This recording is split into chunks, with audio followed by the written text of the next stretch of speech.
Thanks for joining us on KARE 11 News Now. I'm Lauren Lemanchak. Now let's get to your headlines. It's official. This afternoon, the Gophers have a new head men's basketball coach. Niko Medved introduced just after noon today by Athletic Director Mark Coyle. It's a homecoming for Medved, who grew up in Roseville and went to the U.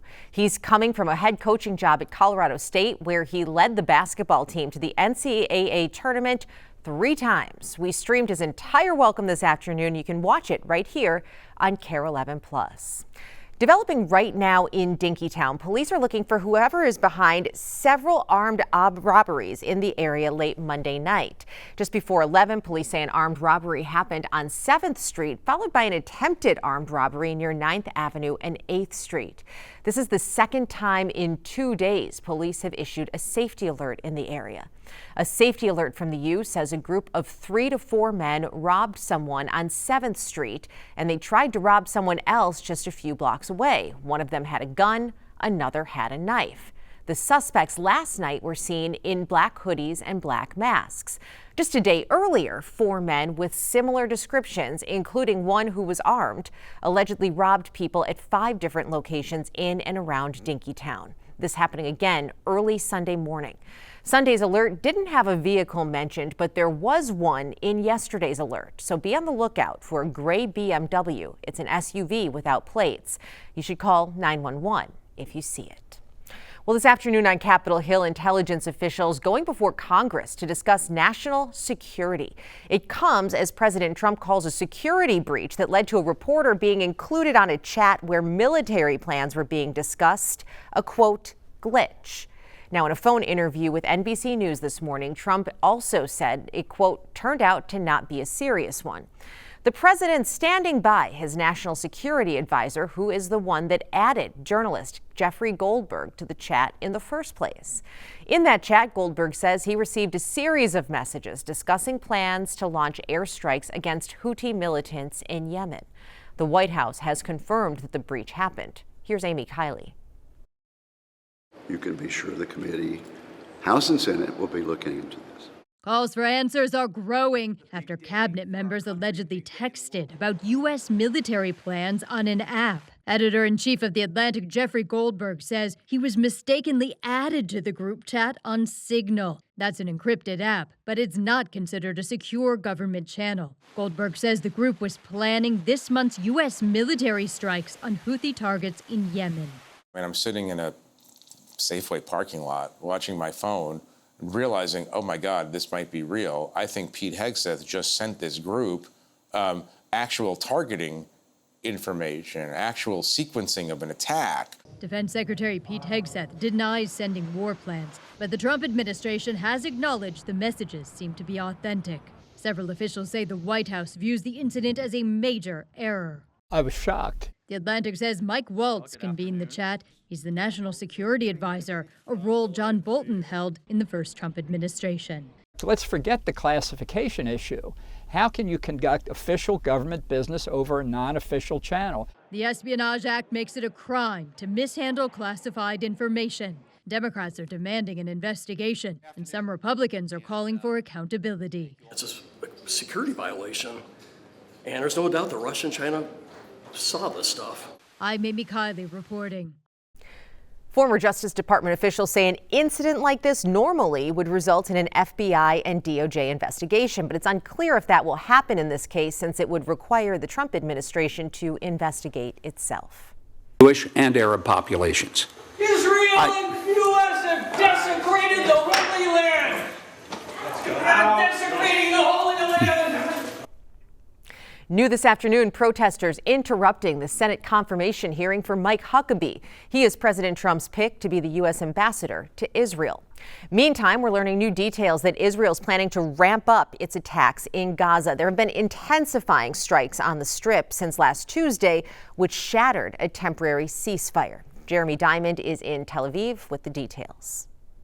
Well, as the war in Gaza renews once again, Israel is making plans for a potential major ground offensive in the Strip. This plan, which is currently being crafted, could involve sending tens of thousands of Israeli troops into Gaza to clear and then occupy large swaths of land. This is according to an Israeli official and a source familiar with the matter. It is important to note that this is just one possible scenario currently being considered. And in fact, one of the sources told me that this information is currently being leaked in order to try and pressure Hamas further at the negotiating table as the mediators try and revive the ceasefire between Israel and Hamas. But this is a real plan that Israel is considering. It would involve as many as 5 divisions of Israeli troops, or about 50,000 soldiers, as part of this offensive. Unlike previously, when Israel has carried out ground offensives and cleared certain areas of Hamas, only to then retreat from those areas, Hamas reemerged because of a lack of an alternative governance, the lack of Israeli troops in the area as well. And that then resulted in Israeli troops going back into Gaza, back into those very same areas that they had previously cleared of Hamas militants. And so this time, Israeli officials are envisioning a long-term occupation of some of those areas, which could, according to military experts, bog down the Israeli military in a months-long or even years-long fight against insurgencies and a long-term occupation of large swaths of the Gaza Strip. It's not clear that the Israeli public has an appetite for such a large-scale return to war, though. Jeremy Diamond, CNN, Tel Aviv. Well, new today, Governor Walz announcing a special election to fill the District 6 Senate seat. It will happen on Tuesday, April 29th, with a primary happening 2 weeks before on the 15th. Former Senator Justin Eichhorn served there. He resigned after being arrested for allegedly trying to solicit a minor for sex. The Republican candidates for the seat include Josh Gazelka, Doug Kern, Angel Zierden, Carrie Heinzeman, former GOP Chair Jennifer Carnahan, Steve Kotariu, and John Howe. The lone Democrat in the race right now is Emily LeClaire. The winner of the special election could be seated by late April, but likely the start of May, just a few weeks out from the end of the legislative session. Meanwhile, in the next 24 hours, former Senator Justin Eichhorn will learn if he'll have to stay in jail until his trial. A judge ruled Monday that Eichhorn will stay in jail at least until a hearing tomorrow morning. Prosecutors are pushing for him to remain jailed because they say he lied about having a gun and possibly tried to destroy evidence. Happening right now at Providence Place in Minneapolis, nursing home workers are on their 48-hour strike. This is video from when workers started their picket this morning. Management has not reached a deal with SEIU Healthcare to avoid this strike. Workers are pushing for better pay, protections, and schedules. 3 other nursing homes did reach a deal with their workers. They'll get pay raises and better schedules, among other changes.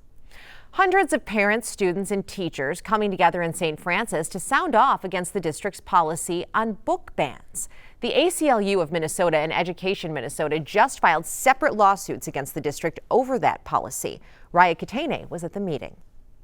Cannot thank the parents and students enough for driving this point home. Through the pages of these books, it gives you perspectives outside of your own. St. Francis high schoolers Sophie Edwards and Isabel Baumgart say they see the world. Without books like these, I would be so much less educated and know so much less about the world around me, and so they're very important to me. Sophie and Isabel joined dozens of students demanding the district change a controversial policy. We're done. Which allows a third-party website to rate books and assess their appropriateness, sometimes leading to the removal of the books from school libraries.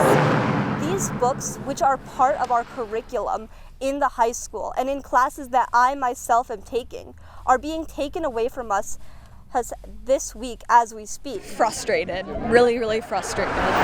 The ACLU and Education Minnesota filed lawsuits against the district, claiming the book policy violates the state constitution and law. All right, good evening, fellow school board members, district staff, and community members. School board members did not publicly address the policy at tonight's meeting, only mentioning the lawsuits in a statement. Consistent with district practice, we will not be making any public comments regarding the details of the lawsuits at this time. The school board chair says the district is committed to addressing the claims thoroughly and appropriately. Have you read the book? Meanwhile, students who crowded the meeting room say they want to continue exploring the world through the pages of their books. Limiting what we can learn is not the path forward, it's a step backward.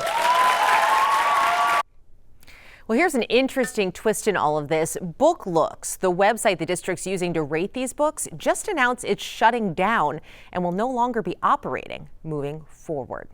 Well, happening today, the city of Anoka is getting a whole lot safer with the donation of 40 fire suppression tools to the sheriff's office. This is phase 2 of the already 14 units that are in use in the city.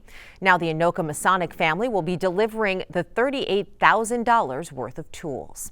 When deployed, the tool can knock out a fire up to the size of a 2-car garage and drop the temperature by about 1,000 degrees in less than a minute. Last year, we shared a story about this tool saving 2 dogs in St. Paul. They found them downstairs in the basement. Both dogs were located next to each other. And we were fortunate that they only required a couple days of treatment. Because of that device, I think those dogs are here today. St. Paul Fire says they only had been trained on the devices 3 days before. They say the tool was also able to prevent further property damage. Stick with us. There's more news and weather coming up after the break.